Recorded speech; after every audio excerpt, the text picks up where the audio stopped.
Susie does social or something, but Yeah. she's middle-aged and her channel is specifically for those who are 50 and up, which I am not quite yet. And it teaches them, but girl, her tutorials, she's like, go here, go over, click overlay. And I'm like, I had no idea. And then half the comments are like, I don't have an overlay button. I'm Oh my just, oh, sorry, you probably can't even hear me. I'm That's new to okay. this equipment. That's okay. I love your equipment. You're so professional. I'm like, Oh, well, imagine. you say that, but I recorded some podcasts for this season, and not in that professional thing I did the first season. It was so nice. It was so easy, but it cost money, so I didn't want to do it that way. Anyway, I recorded a couple and I listened to them and I was like, oh, you need a mic, girl. Like, you can't be doing this on your iPhone anymore. I have a mic. I'm like looking up. It's this big ass mic. Oh, by the way, I swear a lot. Yeah, me too. Big mic. It just sits there. I'm like, And oh, it, one day I'll play with it. but maybe the stick will get longer one day and I can hide it. But right now, it very much, even like when I'm like having my client calls, I'm like on a big mic. I love it. I Well, love it. whatever. At least you can hear me. I last saw you, was it Vegas like 4 years ago? It was, yeah, Vegas when we had NARPM at the Hmm. Paris, right? It was Paris because I That's remember right. I don't drink alcohol much anymore, and I was getting my diet sodas because I was working with Pure at the time. Yes, I sold yes. to Pure and I was doing acquisitions, and so I was doing all my meetings, right? Like at the center bar, and it was like $9 for a diet soda. That's all. I mean, that's not all I remember. But yeah, we met because you had Yes. messaged me and you were like, "Why haven't we met in person yet?" And I'm like, I "I think don't know. probably Why haven't we?" That's so stupid. Like we're both like, doing batty. similar things and Yeah. getting kicked out of rooms and things like that. That's Right? what I always say. I think they're Yeah. going to kick me out of NARPM one of these days, and I just keep getting invited to do more things. And I'm like, oh, your face said a different thing when I said that thing last week. Right. I know. I know. But all right. I tell people, I'm like, yeah, I just say what I want. And I swear, and I have sworn on a stage before and said what Yeah. I want, but I keep getting invited back to things. So I talk about using marijuana every day on stage. you do. I'm normalizing it. Yeah, but for high achieving people, Mhm. some body chemistries, whatever, everything got better in my life when I started using marijuana every day. My relationships, personal, professional, my business, my money, my health, my physical health. If you looked at me pre weed and post weed, you'd be Okay. like, she's gotten but it's not everybody. But it has to be normalized for people to know, like, just like Adderall isn't for everybody or Right. whatever people Right. take. And I try to normalize it. Now, let me ask you about your ballsiness. You got Yeah. real estate, right? You own real estate. I do. You're Yep. getting high on your own supply, as it were. That's what I call it. With all this drug talk. That is one of the reasons I'm so fucking passionate about helping women get real Yep. estate. Because I used to say when I was younger, if we can just get young women to a point where they're economically able to handle themselves without getting married or having a baby, right? Because think about your 19-year-old young woman. She doesn't have enough economic skills to really support herself yet. She's not established. She gets hooked up. She gets these dependencies, and then something happens. And I always think about the first time someone cracks you across the face or pushes you Yeah. or something.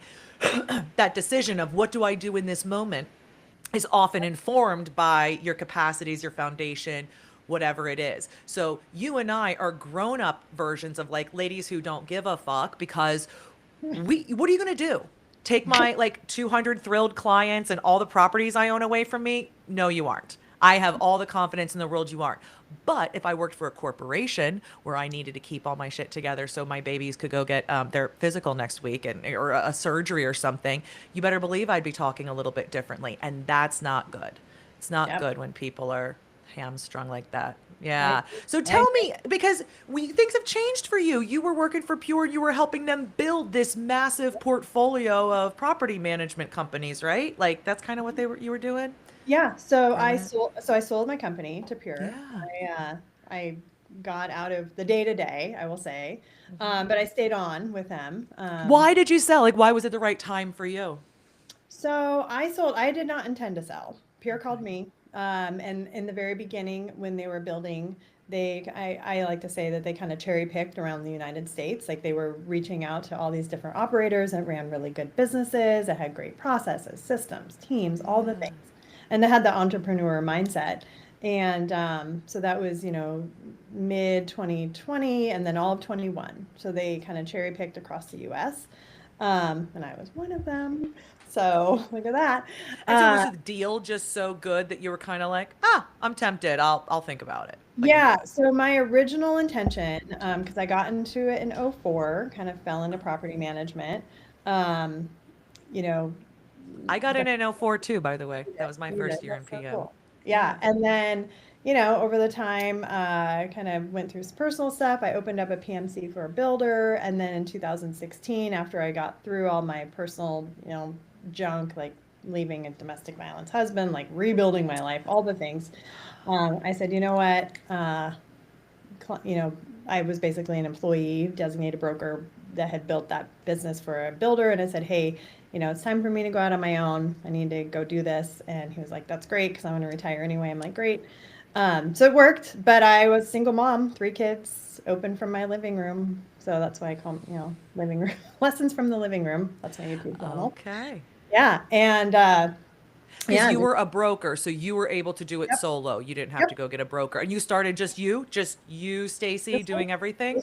Just me. I was wearing all the hats, raising 3 kids and driving them around, doing the things. And yeah, so did that. And at that time in 2016, I created like a 10-year plan, 10-year goal.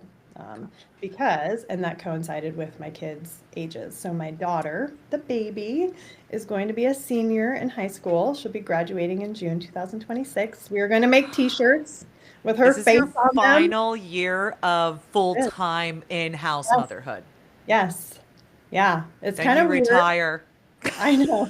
Well, I love to tell people that I'm semi-retired as a mother, and it kind of pisses my daughter off. She's like, "Who says that?" And I'm like, "I do because I'm 50 and I say whatever the fuck I want, and I'm semi-retired You're as a mother." alive, you're Yeah. well fed, you're dry in the rain. Shut up. Less Yeah. opinions out of you. Yeah.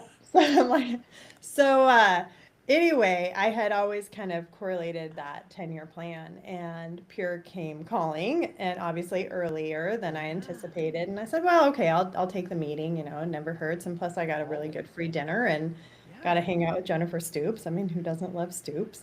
And so, I was like, okay, well, that's intriguing. And long story short, I was just really, I love their model, basically kind of band together, build together. I invested in the company, so some of the proceeds from my purchase went back into Pure.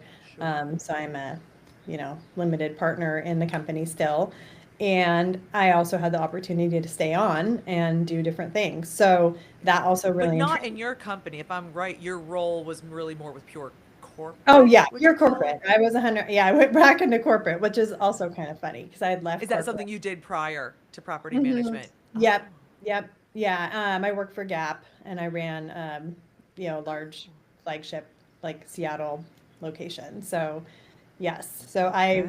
I, the 20-year-olds, my 20s, in my 20s, I was like corporate Stacy. So I was like, Okay. I mean, I could throw down numbers. I could run corporate visits like no other, all the things. And so kind of fast forward, that's what I did. I ran the acquisition department. Basically, I was the director of acquisition. So I got to What meet was with that like? Meeting people like me? I mean, Mhm. I get emails every day. Everybody, Yeah, I would assume because we're a little bit more public, people notice, but yeah. people are like, hey, I got offers. Hey, we want to talk. And they just email, email, email. And I guess what made you say yes? Was it because it was more of like a known entity? You were aware of Pure that made you take the call? Is that kind of it? Like, Yeah, well, and the people. I mean, so I oh, knew because just there were people you recognized that yeah, were, I mean, the people that had like started here, I mean, I knew, I had listened yeah. to Mike Catalano speak. I mean, so it wasn't like yeah, so I knew a lot of the people. And then as we all started to sell, I'm like, oh my gosh, Dee Dee Lee is part of here, Paul Kankowski is part of here. And it Right. was a lot of fun to be able to work with a lot of people that I respected and admired over the years, like through NARPM and that kind of thing. And then Yeah. Yeah. And Well, so when then, did you start this new thing? This new like you're a property manager consultant for specifically female property management entrepreneurs? I mean, I'm sure you um, work with anybody, but well, I mean, all genders. Of of course, I'm really course. drawn to work with the females. In fact, I just got off the phone with a owner broker who actually lives in my area, and I was like, oh my gosh, we have not met yet. So it just, Fantastic. kind of gives me like lightens up my day to work with the female Yeah, entrepreneur. But of course, I have a lot of male clients as well, of uh, course. because I'll work with anybody that has the right mindset. But yeah, I started this year, so I took Okay. Beginning of just like January then. yeah, and officially kind of Interesting. made my big debut at NARPM Owner Broker. Did a booth. Wonderful. Yeah. That's hard to get. That's a hard spot for a new vendor to get is the word on the street. Yeah, yeah. Well, I mean, I will say marketing helps. It's important to get out there, make Okay. the content, create valuable content, not just junk, provide value. Yeah. So And you're passionate about helping property managers run their business better, balance systems, processes, work through I mean, aren't we all just trying to get through the no man's land to the, yep, like, where I think I'm on solid ground on the other side. I am like, yep, if you count like some of the sales activities I do, maybe I'm 65% visionary and like the rest in the business. But really, right now I'm having a little bit of a dry spell when it comes to leads. So I'm working my pipeline a bit, but I'm doing a lot of content creation and working on Hold It with PM Gen, which right. is probably what I'll tell you I'm doing. I don't know how familiar you are with kind of what Hold It with PM Gen is. And it's Well, not for property managers. I always tell people like property managers love to talk to property managers about stuff, and I'm out there like trying to talk to investors. And yeah, so I grew my business. I got started in multifamily in 2004. I was a leasing agent, super wonderkid leasing agent, 22 years old, leased it up in a year. They were like, you can manage it. And I was like, then I was the manager of a 300 unit community. And I did that for like 7 years, grad school for 2 years. So I did an MBA in real estate and finance at Penn State, met my husband, landed in this bumfuck town of Williamsport. And as the story goes, I wrote anyone who was anyone in real estate on LinkedIn in the summer of 2012. I'm talking, I mean, and like you have to remember 2012. So we're going back a right. ways. Like who was on LinkedIn, who was doing anything? It was brokers, developers, and like maybe a commercial agent or two. Anyone who was anyone, like 20 emails. And I was like, hey, I'm Jen, because it's not a big town. Hey, I'm Jen. I'd love to talk to you about real estate in Williamsport. I'm a brand new MBA. I'm a property manager. By the way, I don't sell houses. Like I have a license in Pennsylvania. I had to have a license, but I wasn't a broker. And and I'd be hot pickings for a real estate agent. And that wasn't what I wanted. One person said yes. And so I partnered with them. They were my broker because I needed a broker. Right. And we started the company in 2012, got to 100 doors in under like 4 or 5 months. It went really quick, really fast. It was just in demand here, like, Right. and I built it to 250 doors very quickly. Then I acquired a 500 door company. And that is what got me through no man. But it wasn't like I bought my way through and it was easy. I struggled Oh, for years yep. figuring out, as I say, like baby Jesus made me to be a property manager. He was like, okay, this is the recipe for a property manager. Let's put it in this big bitch and see what happens. And like, I came out of my mother, like, give me that rent. Like, let's fix some shit around here. Like, let's make it happen. But running a business, being a leader, as you can imagine from this like ADD potty mouth. I'm very effective at getting things done, but I'm not the best leader. And when I got my sister in the business like 4 or 5 years ago, and she's now associate broker with me, I've bought out my partner. We rebranded. All that's in the past. I own it myself now, but I run it on EOS. I always say that. Love US. But there wasn't, when I got EOS in 2019, we weren't really seeing people in the property management space selling this. I kind of think the adoption of things like that have armed. And do you know EOS and use EOS? Is that part of what you help teach people, or I just wonder? Not officially, no. I mean, Okay. I have the book. I've read the book. I follow pieces of it in my new business. But currently it's just me, and I do have a Right. remote core teammate. So Wonderful. Yeah, we got EOS and we are not looking back. And so as I've been able to get further and further and further into this visionary seat, which looked so far away so long ago, Mhm. I love that about what's going on now in my life and business. And as I look at the different conferences and stories that people are telling, I'm like, oh, I remember when. I remember when. And business growth wise, we haven't been changing a lot as one focus. We haven't been dramatically changed. We've just been kind of like tightening all the screws. It's running really great. The new things is the hold it with PM Gen. So at the beginning of this year, I got official. Like I want to say maybe like in the middle of last year or fall of last year, I one day named myself Hold It with PM Gen because I am a property manager, so that's PM Gen. And Hold It is because I'm obsessed with the hold part of buy and hold. And when you talk about buy and hold, nobody talks about hold. They act like it takes care of itself. And you and I, having run property management for so long and owned properties, know it honestly almost doesn't matter what you buy a property for. It Yeah. almost doesn't matter in a long enough hold. It really matters what you choose to do every day, week, month, year through that hold and how you stabilize and operate the property. And people who buy properties know that lazy, tired operators make great sellers because they're tired and lazy and they sell for nothing. And I will never let my clients work so hard at this and then give it up out of exhaustion or whatever, not when it can be done. So anyway, name myself Hold It with PM Gen. This year I was like, that's it. I'm taking all the one focus marketing money because it's all mine anyway. And I'm putting it into Hold It with PM Gen. I don't, in my market, really have to compete. I hope all my competitors are watching. I don't fucking have to compete with you. Like, they're not the same. They're realtors who do this as a sideline. If you don't want to pay my rate, which is the highest in the market, you should go to them. You should get less than what I'm offering. But I am offering the best. So if you want it, come and get it and don't have a Yeah. full nightmare. But I don't have to worry about SEO and competing. So now I'm going nationally, as I like to say, like an evangelist, an advocate for buy and hold investing, but for millennial women. And to your point, you work with men and women. I work a lot with men. I have a lot of male clients. If I decided I was a property manager for women, I'd not have enough to feed my business here. And I guess it is a little risky to be out there on a national platform talking about women and how I'm really like advocating for women to do this. But my men will never leave me because they can't get better Right. Right. anywhere else. So anyway, that's the risk I'm taking. I put all the money into that, and the long-term goal for me is to eventually be as well. You're old enough to know the Susie Orman of rental real estate because I talk at colleges and they never know who Susie Orman is. But what she did for personal finance for women, normalizing it, giving it language, showing values, and I think this is where you come in. You're a property management entrepreneur. There's nothing different than what you've accomplished than what any of the other gentlemen who are, names in our industry who've Yeah. accomplished great things. There's nothing different except everything. Except everything about your lived experience, starting and growing and running that company, and your lived experience as a woman trying to find people who you identify with and whose values you align with. And when I say that, I think people think I mean that men are evil and mean. And I'm just saying, like, we value relationships and our security a bit more than they value the upside and the splash.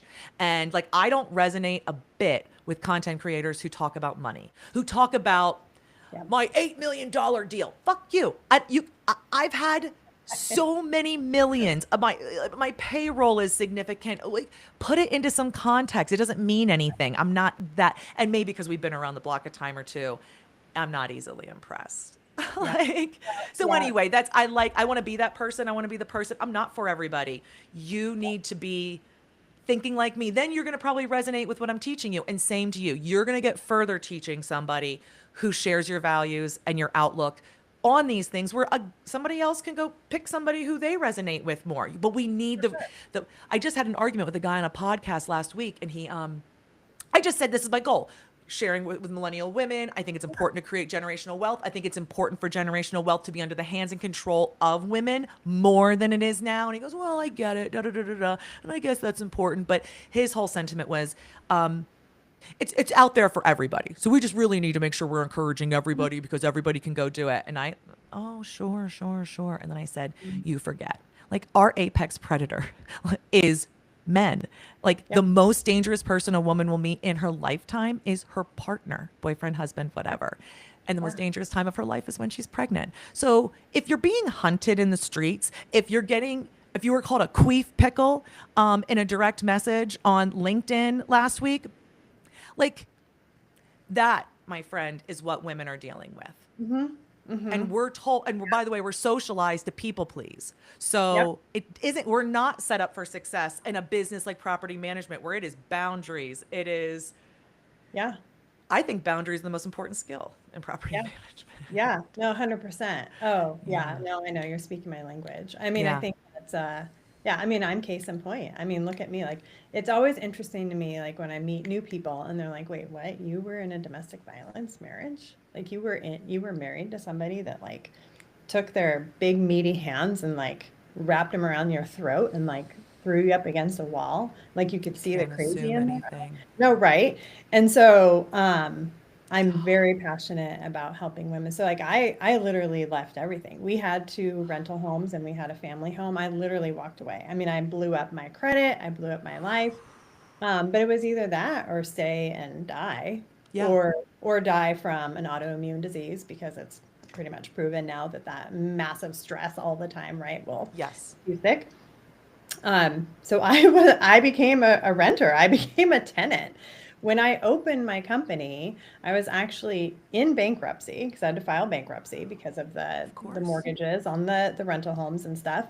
And I remember being in all the Facebook groups because you remember back in like 16, 17, that's when a lot of those new Facebook groups came about. And it was Yeah. primarily, most of our counterparts were primarily men because there was not a lot of owner brokers that were female. Right. And I remember being in there and, trying to assert myself and learn as much as I could as well. And, reading comments like, oh, that tenant's a loser. They're in bankruptcy. I would never rent to somebody like that. Right? Like that kind of stuff. And you like see that and you're like, ugh, no, no, there are situations and there's things. And so in 2020, I finally bought a house again. And it was like, I mean, it was just such a cool thing, right? Because here I am, still a single mom of three kids. And, at this point now they're older. And I remember walking in, I was searching for a home and I walked into this house. It was 1970 build, Rambler. It had the wood paneling, had some shag carpets in the bedrooms. And I was like, oh my gosh, this is the perfect home. And my kids were like, what? Like, what are you? I'm like, no, you have no idea. Like, we're gonna Right. like totally remodel this bitch. I'm gonna make like we are gonna make so much money from this home. Like, not only is it a cool thing Yes. because I'm finally buying a home again. I got out of bankruptcy. I worked through all the things, opened my business, bought another business.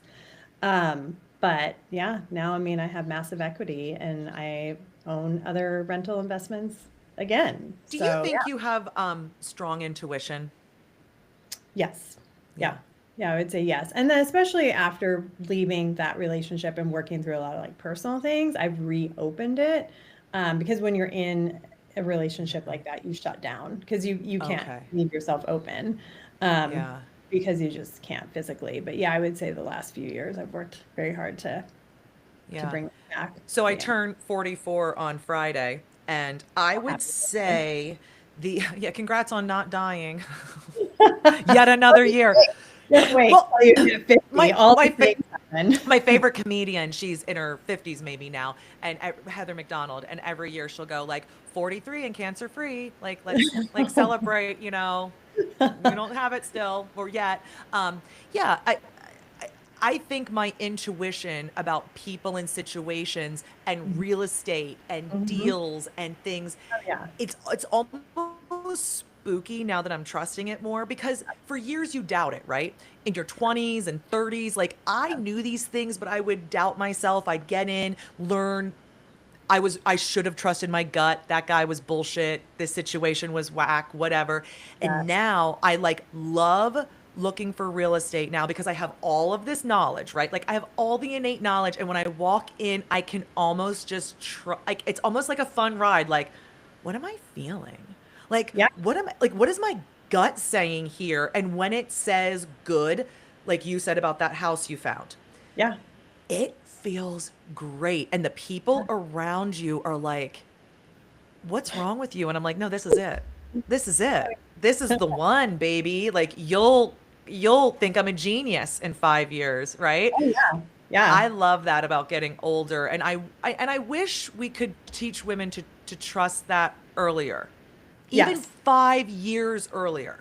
Yes. I will say I do feel like, especially because I am surrounded by the Gen Z, because Oh, because you got those kids. I have three of them. I will I will say that they seem to be way more in tune with themselves, like emotionally, than we were. I mean, I'm Gen X. Like we were not allowed to have emotions. I was Hmm. parentified by age 10.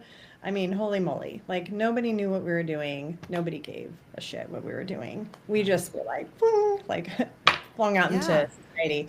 Whereas I feel like this generation, they seem way more in tune with like what's going on and like emotionally aware, and I don't know, maybe it's just my three I think kids. you're right. No, I think they value their emotions so much Yeah. more. They give them so much more weight Yes. where you're right. Like what I don't know. I hear people talk about what they do with their kids and they're giving oh, it was just earlier today. Somebody was talking about oh, some friends of mine have a 6-year-old and like an 8-year-old, and they just went to an all-inclusive vacation in Mexico, and in 2 weeks they're going to one in the Dominican. Kind of like one group of friends went, and now they're going maybe with some family. And I just kind of looked at them because we had similar upbringings, me and these people that are raising these children, and I don't have children. And I kind of looked at them like, these are the luckiest little babies that God ever made, right? Like, because, and I said, because if there was a nice place to go, there wasn't money to take kids when we were growing up. But even if there was, I don't think they would have admitted it. No. They weren't taking us.